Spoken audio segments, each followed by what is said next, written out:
Handoff, Adrian up the middle, room to the 20, cuts to the left to the 25, and Adrian's loose! He splits the defense! 50, 40, 30, goodbye, baby! Touchdown! We bleed purple, and our bones are gold.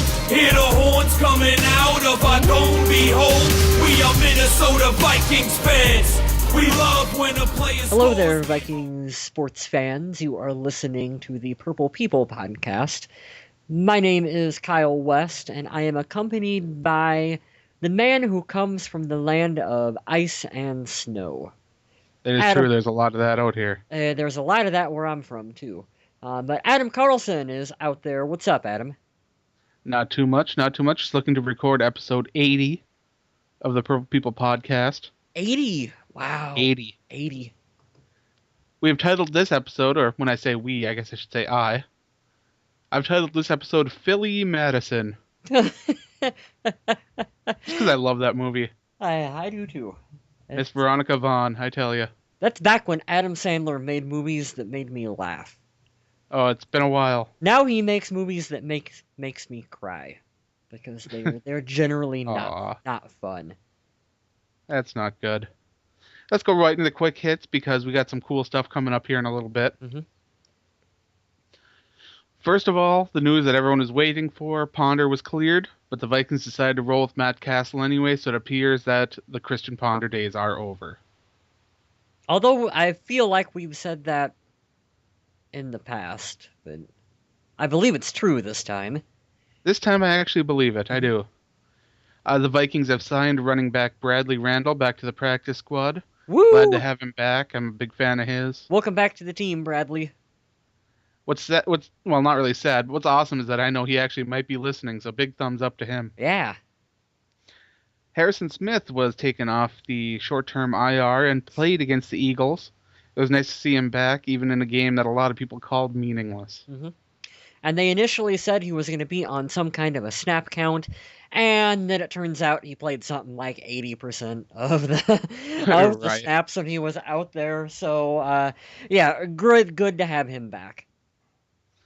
Xavier Rhodes is scheduled to miss a couple weeks with his injury. They should probably just place him on IR and call his season done, to be honest. I would. Yeah. Jared Allen, a name that we haven't said a whole lot in the past here, said that he would rather retire than be a rotational defensive end. Okay, Jared. Sure, Jared, why not? I'm not going to argue with him, but my logic is that he would probably benefit from being a bit of a rotational guy. But Definitely. what do I know? I don't know what you know, but all I know is one thing, that if they're going to pay him that kind of money, he can't be a rotational defensive end. Well, he's making too much money. But anyway, let's move on. All right. Mike Prefer, the special teams coach for the Vikings, has reported that he is no longer going to pop-up kick to teams after what happened with Jacoby Jones in the game against the Ravens. Reminds me of that quote from The Simpsons where Ralph Wiggum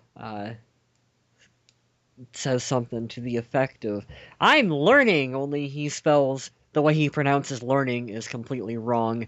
That reminds me of our coaching staff, just in a nutshell. Just, I'm learning. Eventually, they're picking up on this stuff. Whenever I think of Ralph Wiggum, I think of the whole, "My cat's breath smells like cat food." That's the only thing I hear in my head over and over. I don't know why. I go with the old "I choose you" quote. Nice. Back in the Vikings announced their all Mall of America field team. Randy Moss. If you want to check out the team, go to the Viking Age. Or I guess they have it on Vikings.com too, but why go there when you can just go to the Viking Age? Randy Moss, Dante Culpepper, Chris Cluey. Some good names on that list. Yeah, it's a good list of modern era players. Well, the Vikings promoted running back Joe Banyard to the 53-man roster. How well did that work out, Adam? What's your next quick hit? I was going to wait a little while before going in with it, but no, just go ahead. The Vikings waived running back Joe Banyard and brought back tackle Mike Remmers. I I've quit trying to figure out all these bizarre little moves that we do from week to week. But Can be confusing, that's for sure. And you wanted to talk about something, didn't you? we know. Oh, yeah, the Vikings' home and away opponents were named. Hmm.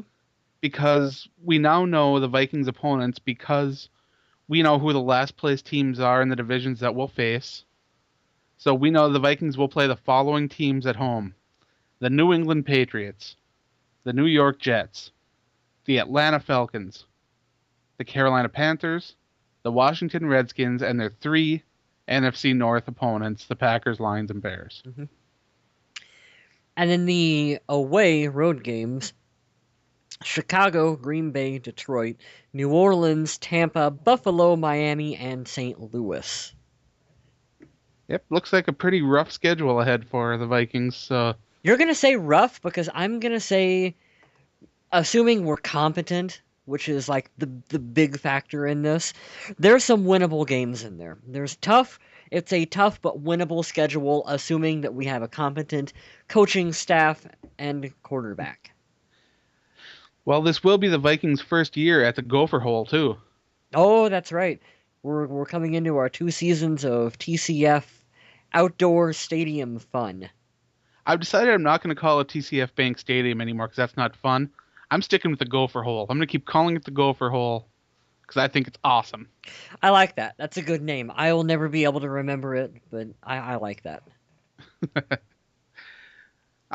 Yesterday, we were recording this on Wednesday, was the first anniversary for Christian and Samantha Ponder. I'd like to congratulate them on a full year of wedded bliss and wish them nothing but good things going forward. I'm gonna wish them well in their future endeavors when they're Oh, you done. didn't future endeavor them. Come on. I feature endeavored Christian Ponder. Oh, my. I tell you. Let's go into the game review now. Let's talk a little bit about the game. Or we can talk about our donkeys. And we can talk about who we think, or who our followers on Facebook think was the MVP of the game. Okay, let's do that one first. And I gotta credit you for being on the ball. You asked the question on our Facebook page, who the MVP was against the Eagles, and we had a lot of good answers on here. Awful lot of Matt Cassels. A lot of Matt Cassels. I agree with that. I think Matt Cassel stepped up, and a good one right here is Cassel. His leadership rubbed off on the entire team. Plus, without MVP, everyone knew they had to step up. # Greg Jennings. That's true. That was probably my favorite response that we got. My favorite was Ryan Schmidbauer, who wrote AP, even though he didn't play. I'm assuming he was just really inspirational on the sidelines. I don't know. I'm gonna like his comment. I just liked it right there. No matter what, Adrian Peterson always the MVP. Mm-hmm. Well, it's true. But we did have one gentleman, Clint Fredrickson, good friend of mine. He says Bill Musgrave with a smiley face. And I don't know if he was being sarcastic or if that's a legitimate like thumbs up for Bill Musgrave. But Yep. So we got some Cassels, Jennings. We got a Musgrave. We got some Asiatas, even though sometimes the spelling on Asiata wasn't the best. We know who they meant. Harrison Smith, you got to give props to Harrison for being out for as long as he was and coming in and stepping right into the game and doing admirable. Absolutely. So let's talk about who we think was the MVP of the game. So you go ahead and give away your game ball, and I'll follow. I'm going to give my game ball to Sean Prater. Yeah, that's right, Sean Prater. For stepping in and being a guy. He was just a guy on the team no one expects anything from. The former Iowa Hawkeye comes out there, gets himself an interception, steps in, steps up to the plate, showing once again that we know defense here in Iowa. So registering 0 tackles. Don't care. 0 assisted tackles. Don't care, Adam. I'm giving it to Sean Prater for showing that he is yes, he's young, he's raw, but he will learn and he will be a good player for And the he's a former Vikings. Eagle, so he should know all these players' tendencies. He should have been, he should have been playing better than he was. Sean That's Prater, all Sean I'm saying. Prater, guys, Sean. I'm giving my game ball. I mean, it'd be easy to give it to Matt Cassel or Matt Asiata for scoring 3 rushing touchdowns. But I'm going to go with Greg Jennings, who had his second best game as a pro. Caught 11 of the 13 targets that was thrown his way. 163 receiving yards, a touchdown. There's this connection between Cassel and Jennings that I wrote about on the Viking Age that you got to check out because these two guys have some really good chemistry going. Yeah, I agree. Cassel went on eharmony.com and his search result came to Greg Jennings because you're right. These two are compatible when they're on the field together. How was that for an analogy, Adam? You like the? I like it, but I don't like eHarmony. Let's not push them too hard. Anyway, my point is that when Cassel is playing, it's all of a sudden it's like, hey, remember we've got Greg Jennings on the team and he's a pretty darn good receiver. I like what we see from the two. Absolutely. Mm-hmm. I'll lead off with my donkey. Okay.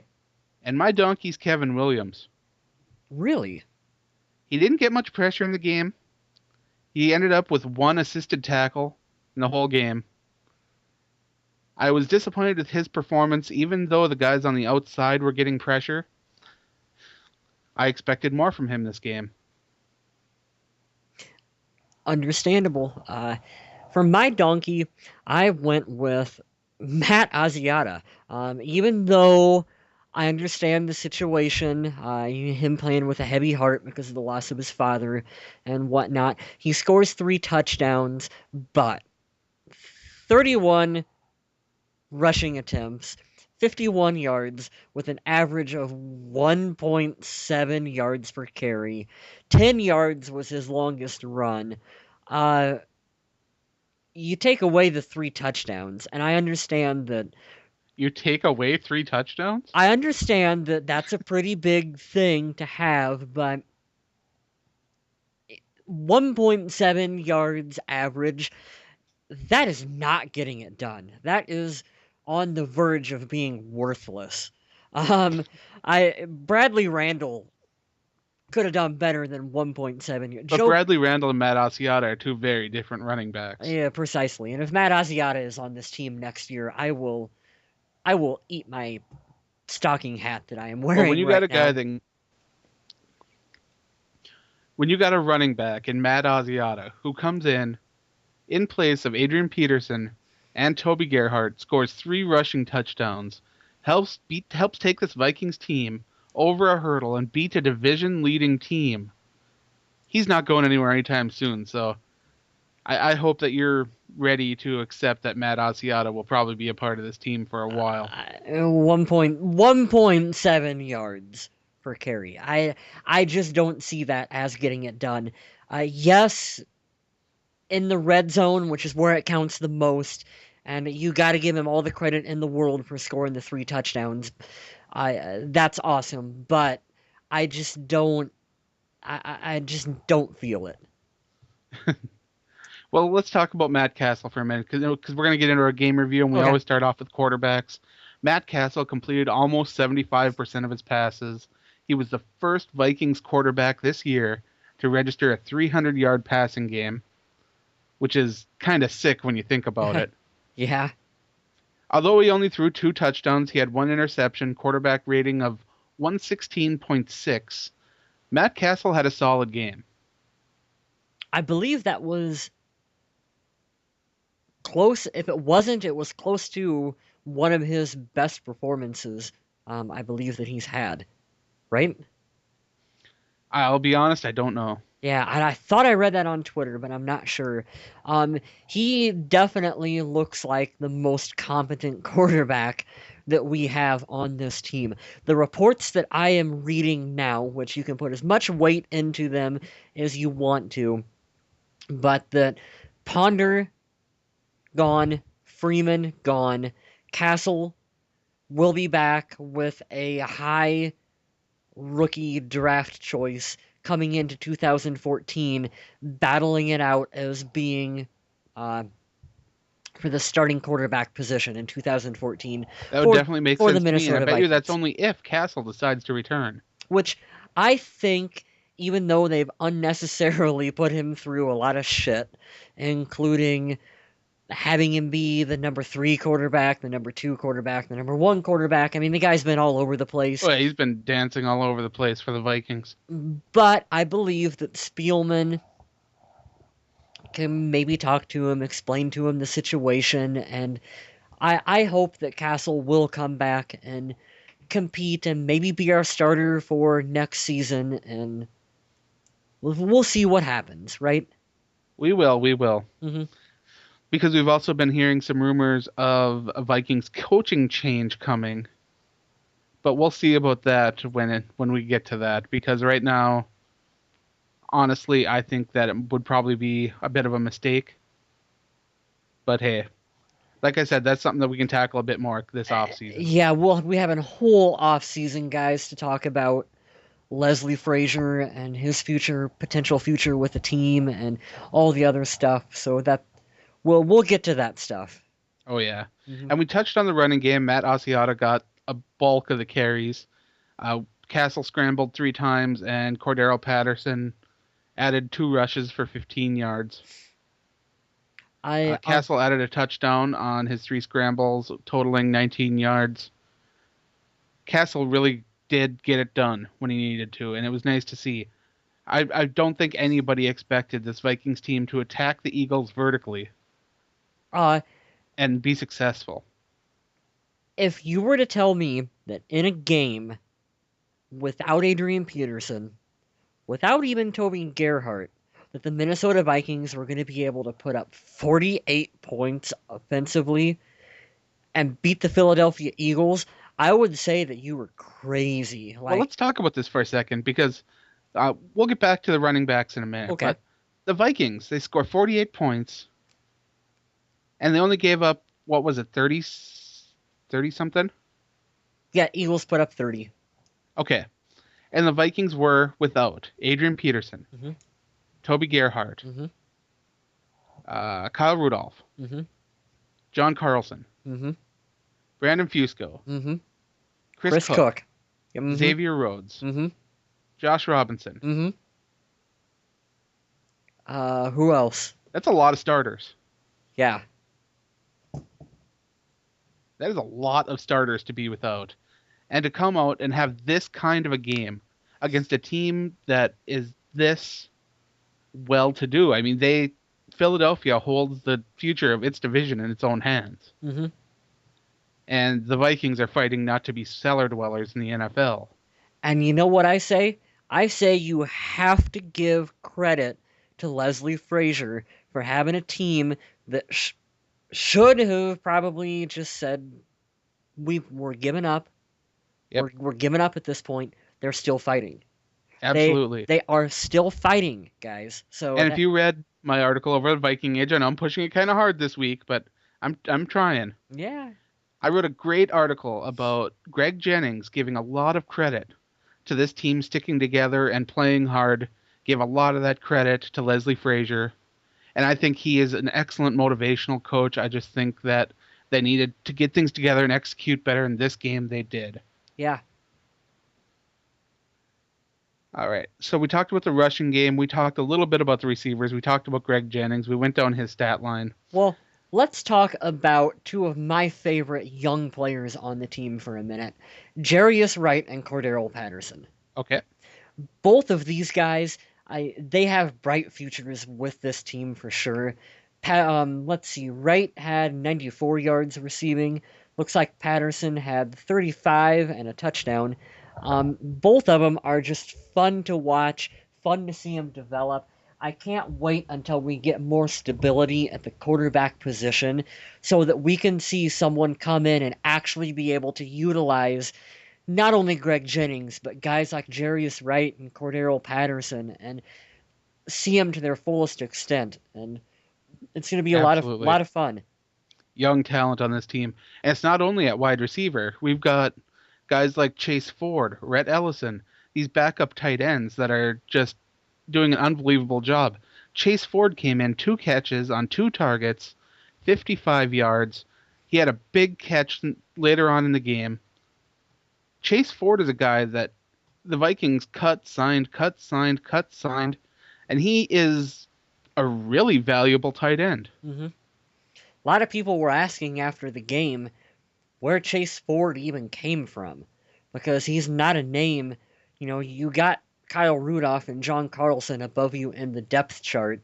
Right. Not a lot of people know about Chase Ford, and people were wondering where he even came from. And the big time throw that Cassel had to him is a testament to Cassel being able to trust his players on the field, because he was asked in his post-game interview as to why in that situation are you not looking for Greg Jennings, or why are you not looking for Cordarrelle Patterson? Why are you throwing it to Chase Ford? And his answer was very telling, because he said, well, that was what the defense dictated. Okay? Yep.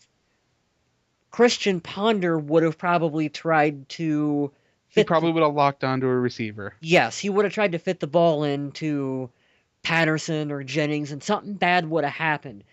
Cassel, being the veteran, understands that this is what the defense gives me. I'm going to trust Chase Ford, the guy that maybe you guys haven't heard of, but I'm going to trust him to make the play. And guess what? He made the play. Yeah. Mm-hmm. Let's talk about the Vikings defense now, because I really want to talk about LaShawn McCoy. Okay. The week before this, LaShawn McCoy goes off, has over 200 yards rushing, the game of his life. This week, against the Vikings, 8 carries for 38 yards. Yeah. The Eagles abandoned the run far too early. They needed to control the clock, move the ball efficiently, and they didn't do that. That is one reason why the Vikings were able to take advantage. When you give an offense this many chances to move the ball down the field, they're going to get points, especially when they're doing efficiently at it. Mm-hmm. This Vikings team doesn't usually play this well, but you've got to be ready for anything. So when the Eagles came out and they really wanted to test that secondary because all the starters were out. Well, we just showed in this game when we were watching it that the Vikings have not really, I wouldn't say depth at cornerback, but they have serviceable guys that can step up when they need to. They had a converted safety back over playing corner. Robert Blanton was over there sometimes. Mm-hmm.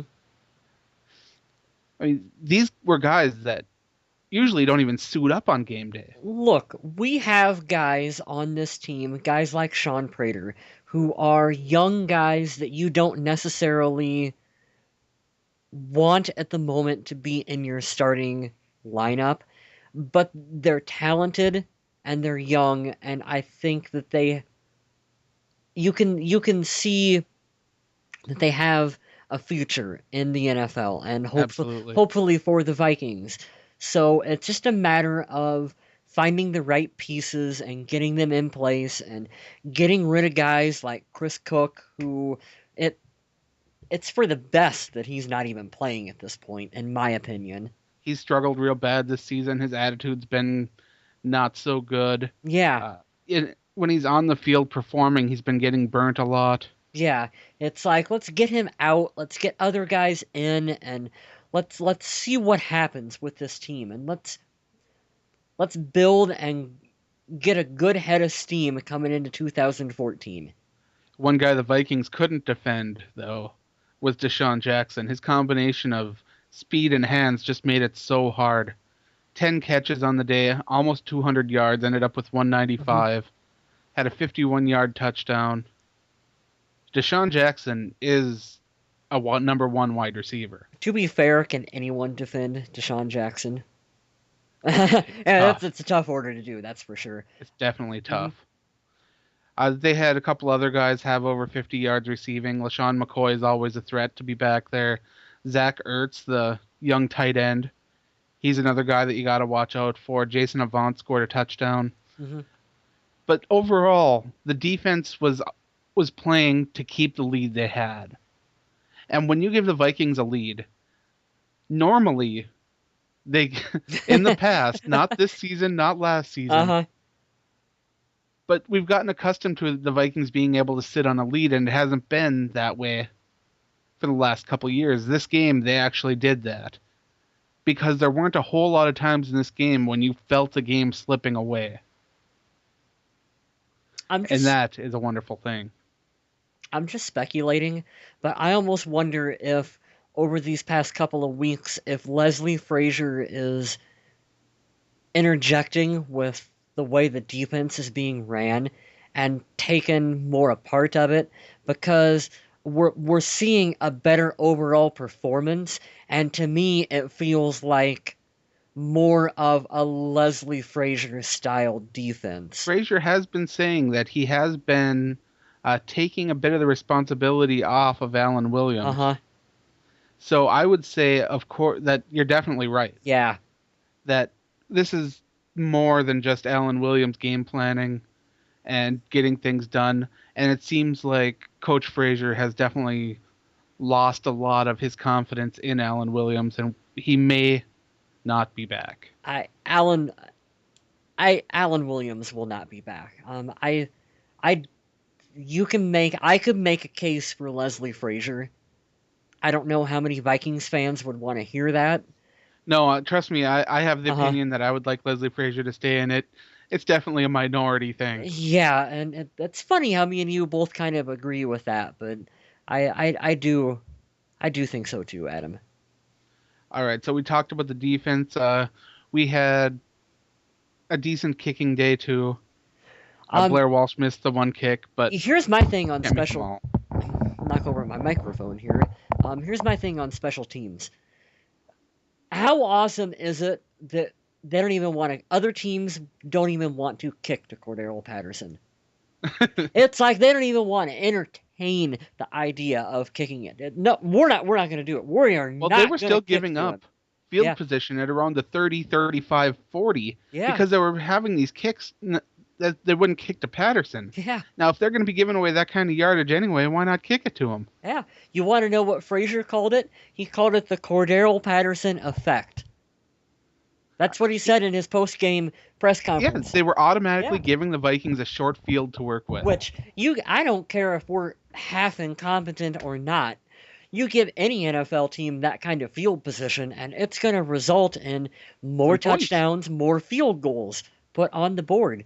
Gotta love points. Cordarrelle Patterson. He's not liking it. He's not liking it, but it's good. I mean, it is. Just standing back there not catching the ball, he's helping the team. Yeah. It's like Percy Harvin didn't do that. It's pretty amazing. It really is. For as electric as... Here's a good question for you, Adam. Take away all the off-the-field distractions and all the injuries and whatever. Who would you rather have returning punts and kicks for this team? Percy Harvin or Cordarrelle Patterson? Ooh, that's a tough one. Just go on raw talent. And like I said, forget everything else. That's so tough because they are such talented guys. And I don't think I can choose between the two. They're different. That's the thing about him. I'm going to go with Cordarrelle Patterson based on the fact that Percy, when he would do it, smaller, speedier guy, but he has to be kind of set up by the players in front of him to give him enough of a crease for him to wiggle his way through, use his burst of speed, get open. Patterson, on the other hand, seems to have this ability to stop, turn, go the complete opposite way, and just make people miss. Well, Harvin could ping pong off guys, which was kind of cool to see, but it sure took a licking on his durability. It just seems like Patterson has this ability to have absolutely nothing in front of him, and for him to be like, I'm going to stop, and I'm going to run another direction, and I'm going to make it happen. That's what makes him so fun to watch, I think. Well, let's finish up talking about the defense here, because we didn't talk about Robert Blanton's 8 tackles, or Harrison Smith having 2 and 2 assists, or Marcus Sherrill's having 6 tackles, or even Jared Allen and Brian Robinson each having 2 sacks on the day. Mm-hmm. And I still love both their sack dances. They're great. I like The more I Bryant's a see of little it, the more I better, love but it. That's combined 4 sacks. That's the kind of production that we were hoping to have back in week 3, Absolutely. when it would have mattered. But And that's all I have for this week. Do you have anything else you'd like to talk about? I wanted to do a little mini rant, and I'll keep it short here at the end, about fans who were seemingly bitching about the Vikings honoring Dante Culpepper. And you can say whatever you want about Dante, and he only had one good season, and statistically, whatever, this and that, and it's because he was throwing the ball to Randy Moss. It's like, can we not just, as Vikings fans, be happy that a former Vikings player is coming back and being at a game for the team and blowing the horn, and can we not just show him some respect, like from a fan to a former player, like be happy Well, for Dante? Here's my deal. I still wear my Dante Culpepper jersey So do proudly. I. It was one of the first Yeah. Vikings jerseys I ever bought. And I wore that sucker proudly. Mm-hmm. And you know what? The numbers are worn off of it. But there's still times that I'll go in and I'll play an old game of Madden just so I can play as Culpepper and get my roll on. You betcha.